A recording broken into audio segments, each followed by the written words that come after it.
এই যে গতকালকের ঘটনা আপনারা কি দেখেছেন কিনা জানি না, ছোট্ট একটা মেয়ে বাচ্চা, তার নাম হলো মুনতাহা, সিলেটের ঘটনা। এই ছোট্ট মেয়েটি আজ 5 দিন পর্যন্ত তারে খুঁজে পাওয়া যাচ্ছিল না। আমিও ফেসবুকে মেয়েটার ছবিটা দেখলাম। এত ফুটফুটে একটা মেয়ে সন্তান, বয়স 3-4 বছর। এই মেয়েটিকে পাওয়া যাচ্ছে না, ফেসবুকে পোস্ট দিচ্ছে মেয়েটিকে পেলে দিয়ে দেন। কিন্তু গতকালের খবর হলো এই মেয়েটার লাশটা পাশের ডোবার মধ্যে পড়ে আছে। কন্নাউজুবিল্লাহ। এই ছবি যুবক ভাইরা দেখছেন আপনারা? আহা, সিলেটের সেই মুনতাহা ছোট্ট বাচ্চা, আমি সেই ছবিটা দেখে চোখের পানি ধরে রাখতে পারিনি। আমার বিশ্বাস আপনারা কেউ তার ছবিটা দেখে, তার মৃত্যুর দৃশ্য দেখে আপনারা কেউ চোখের পানি ছেড়ে না দিয়ে পারবেন না। পরে জানা গেল এই মেয়েটাকে প্রাইভেট পড়াতো তার বাড়িরই একজন, একটা চাচাতো বোন, এরকম আত্মীয় স্বজন, 250 টাকা দিয়ে তো প্রাইভেট পড়াতো মেয়েটাকে। কিন্তু এক পর্যায়ে দেখা গেল সেই বাড়ি থেকে কিছু কাপড় চোপড় চুরি করছে ওই প্রাইভেট যে পড়ে সেই মেয়েটি। এটা মেয়েটার বাবা দেখে ফেলেছে। কে ফেলেছে? মেয়েটির বাবা তার বাসা থেকে কাপড় চোপড় চুরি করতেছে, এটা দেখে ফেলছে। দেখে ফেলার কারণে তাকে অপমান করেছে আর বলেছে আগামীকাল থেকে প্রাইভেট পড়ানোর প্রয়োজন নাই। এই কথা যখন পিতা বলেছে, এই মেয়েটার মধ্যে একটা ক্রোধ তৈরি হয়েছে, রাগ তৈরি হয়েছে। আমি চুরি করলাম আর আমারে তুই প্রাইভেট বন্ধ করে দিয়ে আমারে তুই বিতাড়িত করলি। কারণ এই মেয়েটার মধ্যে আল্লাহর ভয় ছিল না। কথা কোন ঠিক কিনা? কারণ আল্লাহর ভয় যদি থাকতো প্রাইভেট পড়াতে এসে ও তো চুরি করতে পারতো না। কথা কোন ঠিক কিনা? মুনতাহার বাবা তাকে প্রাইভেট থেকে বিতাড়িত করেছে, আর পড়ানোর প্রয়োজন নাই। এই মেয়েটি তখন থেকে প্ল্যান খুঁজতেছে কেমন করে তার প্রতিশোধ নেওয়া যায়।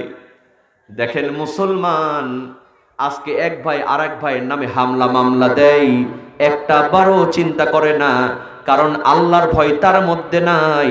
আমি যদি এখন মারা যাই, ওই ভাইটা বুঝি আমার লাশটা কান্দে করে কবরে নিয়ে যাবে। ঠিক কিনা বল?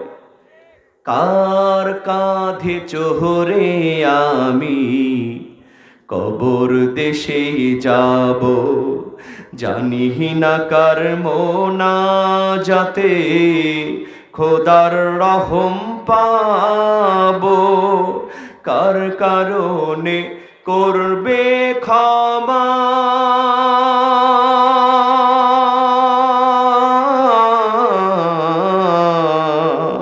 কার কারণে করবে ক্ষমা।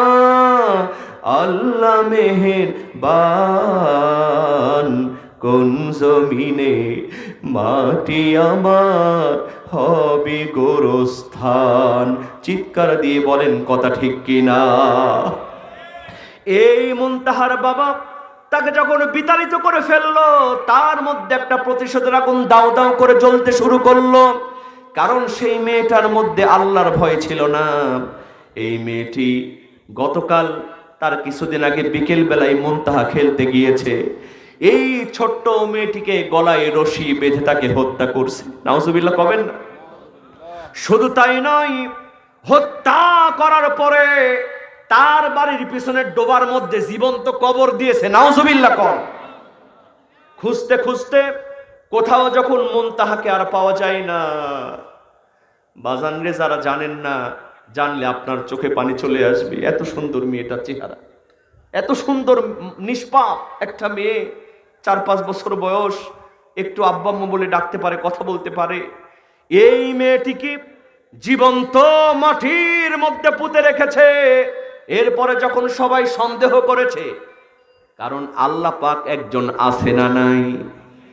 আল্লাহ কাউকে ধরে না, ধরলে কিন্তু ছাড়ে না। কথা কোন ঠিক কিনা? আপনি যা করছেন একজন দেখছেন, তিনি কে? আল্লাহ পাক ওই জালিম মহিলার মধ্যে একটা ভয় জাগ্রত করে দিয়েছে। সে ছটফট করে, তার আচরণ দেখে এলাকাবাসী সন্দেহ করেছে।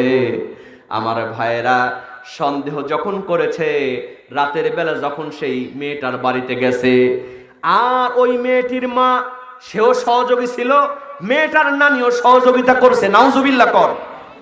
ওই মুনতাহার লাশটা বের করে আবার আস্তে করে পাশে তার চাচার বাড়িতে একটা পুকুর আছে, ওই পুকুরে ফেলতে চাইছিল চাচার উপরে দোষ চাপানোর জন্য, যে আমরা যদি চাচার এলাকার পুকুরে ফেলে দিই তাহলে দোষটা হবে মেয়েটার চাচা।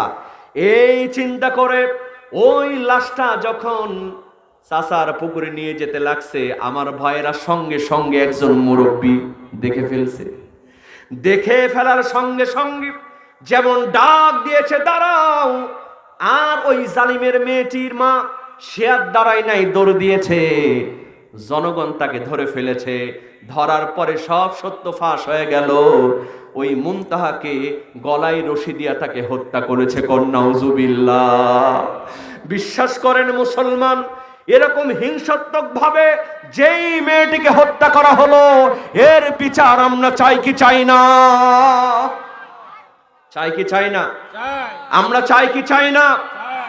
আমরা প্রশাসনের কাছে বলতে চাই, এই মেয়েটিকে হত্যা করা হয়েছে, হাতে নাতে ধরা পড়েছে। এখন কথা কোন ঠিক কিনা? আমরা বাংলাদেশের সব উকিলকে বলবো, এই আসামির পক্ষে কেউ উকালতি করবেন না। ঠিক কিনা বলেন? কারণ আমাদের সমাজে এমন কিছু বদমাশ উকিল আছে, টাকার বিনিময়ে ওরা সত্যকে মিথ্যা বানিয়েছিল। কথা কোন ঠিক কিনা? আপনারা দেখেন নাই, আল্লামা সাইদি 40 বছর যিনি কোরআনের তাফসীর করেছেন, যার চেহারা দিয়ে নূর চমকায়, সেই সাইদির বিরুদ্ধে মিথ্যা হামলা মামলা দিয়েছিল, মিথ্যা মামলা সাজিয়েছিল। এরকম জালিম উকিল বাংলাদেশে আছে না নাই? আমি সব উকিলদেরকে সাবধান করে দিই, আপনারা দেখলেন যে প্রকৃত আসামি জানার পরেও যেই উকিল তার পক্ষ নেবে তারও বিচারের ব্যবস্থা করা লাগবে। কথা কোন ঠিক কিনা? জোরে বলেন ঠিক কিনা? মিথ্যা মামলায় সহযোগিতা করবেন না। আর প্রশাসনের কাছে বলতে চাই, যেহেতু এই মুনতাহাব ছোট্ট মেয়েটি নিষ্পাপ মেয়ে, তার কোনো দোষ নাই, তাকে জীবন্ত কবর দেওয়া হয়েছে, হত্যা করে তাকে মাটির মধ্যে পুঁতে রাখা হয়েছে। এই মেয়েটির বিচার দ্রুত করতে হবে। কথা কোন ঠিক কিনা? যে তাকে মারছে তাকে ফাঁসির কাস্টে ঝুলায়া জনসম্মুখে তার বিচার করতে হবে। কথা কোন ঠিক কিনা?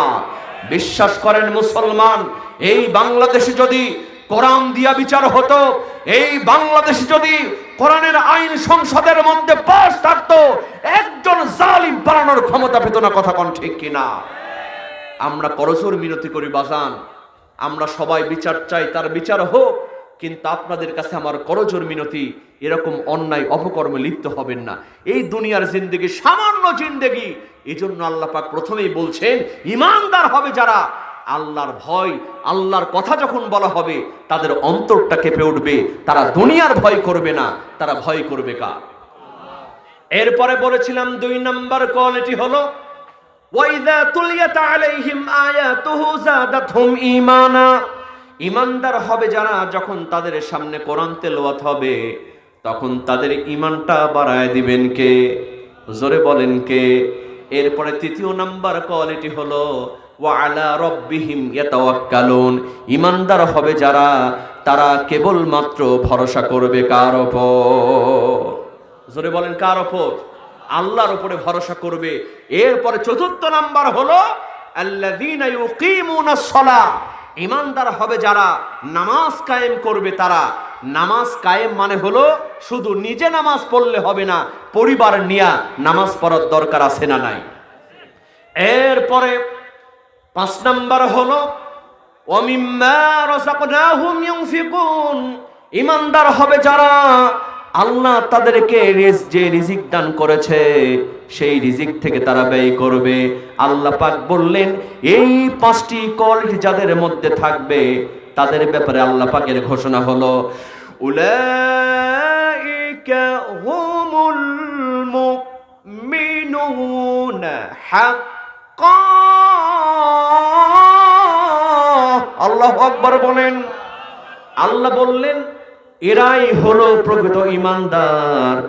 আর তাদের জন্য আমি বলেছিলাম কয়টা পুরস্কার? জোরে বলেন মুসলমান, কয়টা পুরস্কার? প্রথমে কিন্তু আমি বলেছিলাম, মনে আছে, যে এই 5টা গুণাবলী যাদের মধ্যে থাকবে তাদেরকে আল্লাহ কয়টা পুরস্কার দিবেন? আল্লাহ রাব্বুল আলামিন বলছেন, লাহুম দারাজাতুন ইনদা রাব্বিহিম ومغفرة ورزق كريم জোরে বলেন আল্লাহু আকবার।